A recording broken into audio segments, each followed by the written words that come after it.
Gracias, buenas tardes a todos. Pues primero agradecer al director de la Facultad de Derecho, doctor Ricardo del Río Trejo, al doctor Jorge Vargas, investigador que nos ha hecho el favor de hacer una introducción de lo que tratan nuestros artículos, y por supuesto al editor por haber hecho realidad este sueño de estos compañeros de la Maestría de Derecho Procesal Constitucional. Entonces, pues este trabajo se centra básicamente también en la inquietud que como juzgadora tuve en tiempo que laboré dentro del Poder Judicial del Estado de Querétaro. Ya soy jubilada, soy juez en retiro, pero laboré como juez 20 años. Entonces, en el ejercicio de la función jurisdiccional surgen muchos obstáculos, surgen muchas inquietudes para poder hacer justicia y para poder aplicar el derecho como debe de ser. Una de ellas, y lo que me orilló precisamente a entrar a estudiar la maestría de Derecho Procesal Constitucional, pues fue la reforma al artículo primero constitucional en junio del 2011. Creo yo, estimo que durante toda mi trayectoria como trabajadora del Poder Judicial fue la reforma que más me impactó. Teníamos reformas en materia mercantil, reformas a artículos del Código Civil, pero esta reforma realmente fue un cambio de paradigma. Estábamos tan acostumbrados al positivismo, a aplicar la ley estrictamente, pero no teníamos un panorama más amplio. Al momento de juzgar, sí surgía el obstáculo, la pared de decir, híjole, ¿aquí cómo le hago? ¿Cómo puedo ser más justa? ¿Cómo puedo aplicar más el derecho si la propia ley no me lo permite, la Constitución no me lo permite? O sea, cuando nosotros tomamos protesta, juramos hacer cumplir la Constitución y las leyes que de ella emanen. Sin embargo, nuestro artículo 133,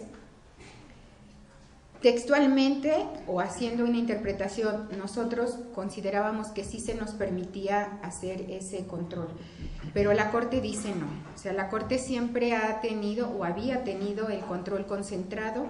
Entonces, en sus criterios dice no, la interpretación de ese artículo no debe ser en ese sentido, si bien más o menos lo retoma de la Constitución norteamericana, pero las circunstancias son diferentes y ustedes, juzgadores locales, no pueden hacer ningún control de la Constitución. Entonces, cuando se sometían diversos casos a nuestro estudio y hacían valer alguna cuestión de constitucionalidad, pues simplemente nos limitábamos a decir, hazlo valer ante la autoridad competente, te dejo a salvo tus derechos y yo me ocupo de lo que la propia Corte sí me deja, no la Constitución, porque la Constitución pues sí me dejaba, pero la Corte no me dejaba. Entonces, a raíz de esa inquietud surge esta investigación. Esta reforma sí marca un cambio, es un cambio de paradigma, fue un cambio muy importante en nuestro sistema jurídico mexicano.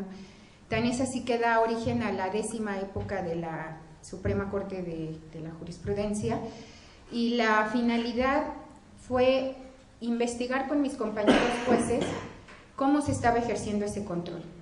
Fue difícil, fue un cambio muy grande, y a la fecha de la investigación pues sí me di cuenta que no se estaba ejerciendo. Fueron varias razones, están expuestas en el artículo.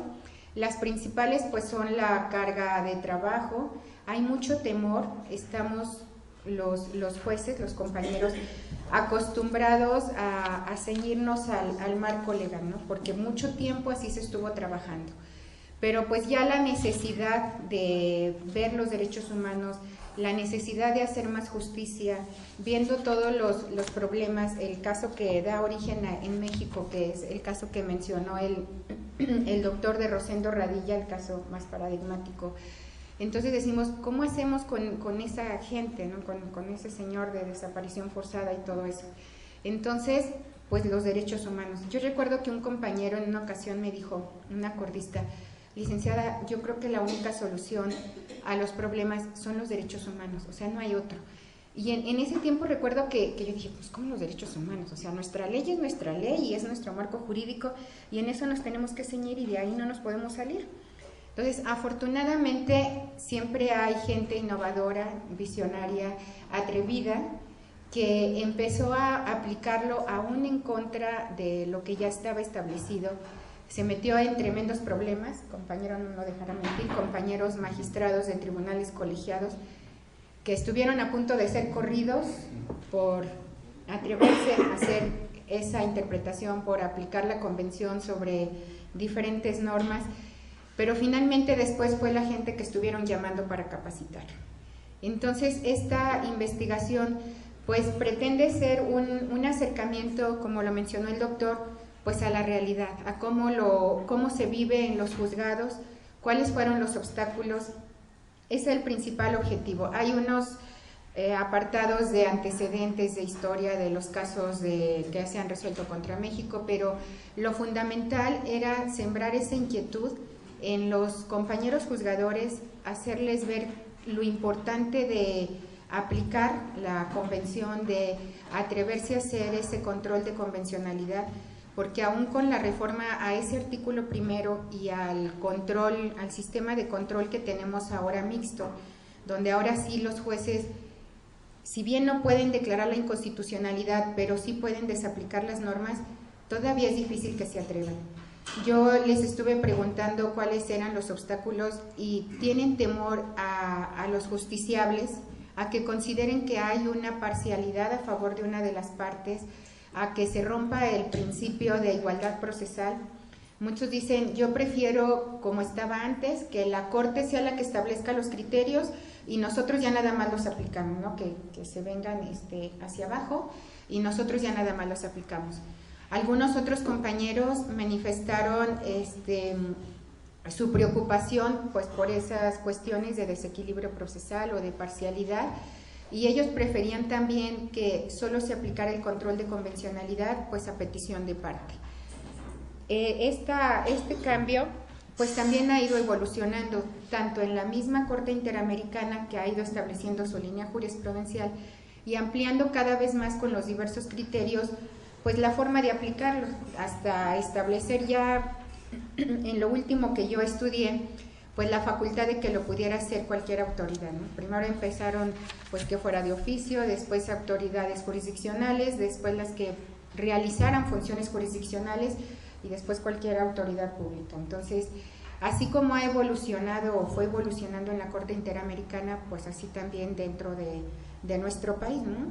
Lo hemos ido aplicando primero con cierto temor y después pues con un poco más de libertad, aunque todavía con esos obstáculos.